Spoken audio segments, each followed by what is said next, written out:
یہ داڑھی تو تب اچھی ہے نا کہ اگر میرے رسول کو قبول ہو جائے، میرا اللہ اس داڑھی کو قبول فرما لے۔ وقتی طور پہ تو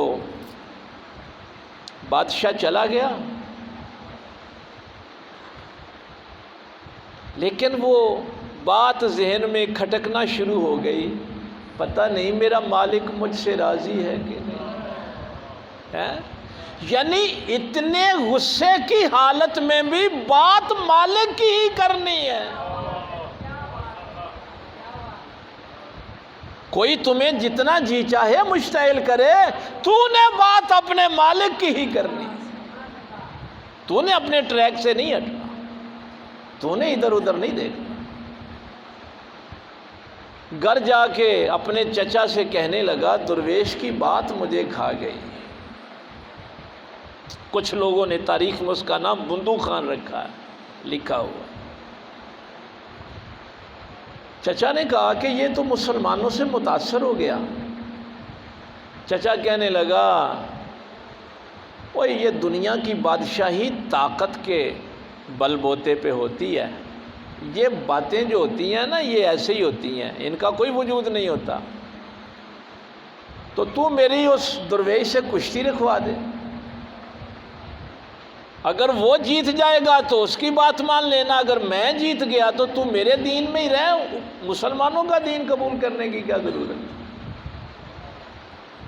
کشتی کا پیغام درویش کو پہنچ گیا۔ بس درویش کو بیچارہ کشتیاں تو نہیں لڑتا تھا، لیکن دین کی خاطر آفر قبول کر لی۔ ہوا کیا کہ جس دن کشتی تھی درویش فوت ہو گیا۔ اللہ کے بھی فیصلے بڑے عجیب۔ لیکن فوت ہوتے وقت بیٹے سے کہہ گیا آج میرے نبی کے دین کا معاملہ ہے، مجھے بعد میں دفنانا، پہلے جا کے اس سے کشتی کر کے ہاں۔ نعرہ تکبیر، نعرہ رسالت، نعرہ حیدری، حضور کی عالم، آستانہ علی منبر شریف، میری تجہیز و تکفین بعد میں کر، میرے نبی کے دین کا معاملہ ہے، پہلے جا اس سے کشتی کر کے آ۔ اور یہ یقین ہے کہ جب مالک کے لیے نکلے ہیں نا تو ناکام نہیں ہوں۔ بھئی ہم کون سا اپنے لیے نکلے؟ پتہ نہیں یہ میں آپ کو یہ جملہ سنانا بھی چاہیے یا نہیں سنانا چاہیے، چونکہ یہ خصوصی وقت میں یہ بات فرمایا کرتے تھے۔ ہائے ہائے ہائے، چلو بعد میں آ کے میں اس کو عرض کرتا ہوں۔ بیٹا چلا گیا، کشتی ہو گئی، بیٹے کو کامیابی مل گئی، اور ہلاکو خان کا پوتا مسلمان ہو گیا۔ اور علامہ اقبال نے فرمایا پاسباں مل گئے کعبے کو صنم خانوں سے۔ یہ اس موقع پہ اقبال نے لکھا ہے، پاسباں مل گئے کعبے کو صنم خانوں سے۔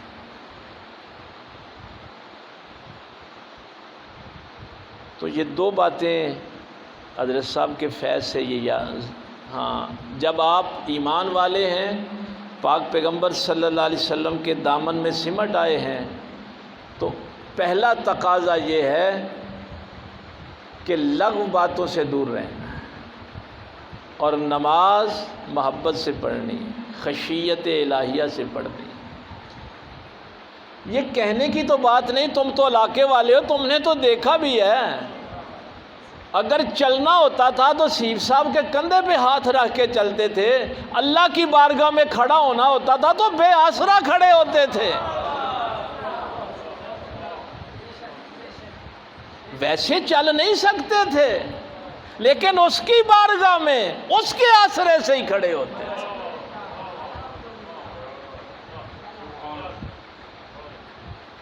ان کا مرید ہو اور وہ کہے کہ میرا نماز میں جی نہیں لگتا ہے،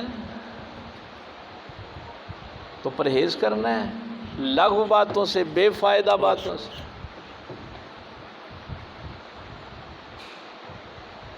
اور اگر کبھی کوئی تکلیف دے بھی تو تکلیف کا جواب بھی اچھائی سے دینا ہے۔ یہ قرآن کا بھی حکم ہے اور حضرت صاحب کا بھی حکم کہ اگر بچھو بری عادت نہیں چھوڑتا تو تم بھی اپنی اچھی عادت نہ چھوڑو۔ کسی کو دیکھ کے تم اپنی اچھی عادتوں کو چھوڑ دو گے؟ سرکار امام جعفر صادق رضی اللہ تعالیٰ عنہ کا پھر وہ مجھے جملہ جو سرکار امام زین العابدین کے متعلق انہوں نے بیان فرمایا، بنو امیہ کا ایک بدبخت بازار میں مل گیا، اس نے بدتمیزی کی، برا بھلا کہا، امام خاموشی سے گھر آ گئے۔ بس رات کو سویا نہ گیا، پریشان رہا کہ یار میں نے امام کو تنگ کیا ہے، بازار میں تو جھوٹا ہے، تو فلاں ہے، تو فلاں ہے، بڑی باتیں کی۔ صبح ابھی نماز سے لوگ فارغ ہی ہو رہے تھے تو آگ دروازہ کھٹکھٹایا، امام باہر تشریف لائے، ویسے بھی روتے رہتے تھے، واقعہ کربلا کے بعد کسی نے مسکراتے تو دیکھا نہیں ان کو، تو روتے ہوئے باہر آئے۔ اس نے کہا حضور معافی دے دیں۔ فرمایا کس بات کی؟ میں نے کل بازار میں آپ کو جھوٹا کہا تھا، آپ کو تکلیف دی تھی،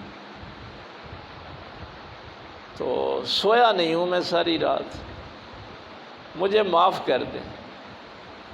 جو دروازے پہ آ جائے نا، ہیں جو میری سرکار نے بھی فرمایا تھا، بیٹا جو آ جائے اس کے لیے دروازے کھلے رکھنا۔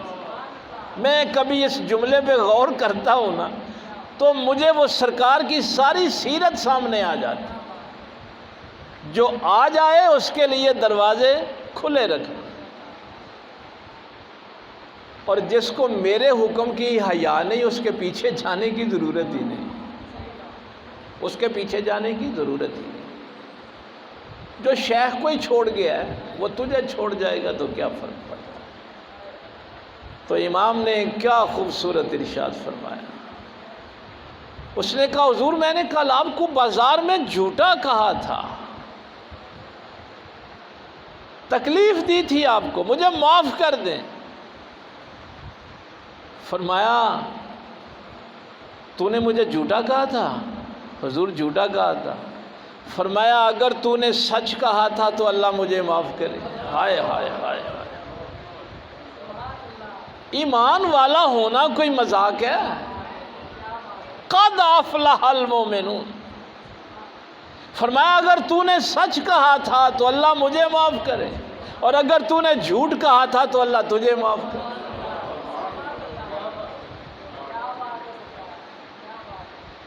تو مومن جو ہوتا ہے وہ اپنی بھی فلاح چاہتا ہے۔ کتنے لوگ ہیں جن کو پتہ ہے کہ جب تہجد کے وقت حضرت صاحب دعا کرتے تو جتنے گاؤں سے آپ آئے ہوئے ہیں سب کے لیے مغفرت کی دعا کرتے، سب بیماروں کے لیے دعا کرتے تھے، سب کی خیر چاہتے تھے، اس لیے کہ قرآن کہتا ہے کہ مومن ہوتا ہی وہ ہے جو اپنی بھی فلاح چاہتا ہے اور دوسروں کی بھی فلاح چاہتا ہے۔ وقت کافی ہو گیا ہے، اللہ تعالیٰ عمل کی توفیق دے۔ وآخر دعوانا الحمدللہ۔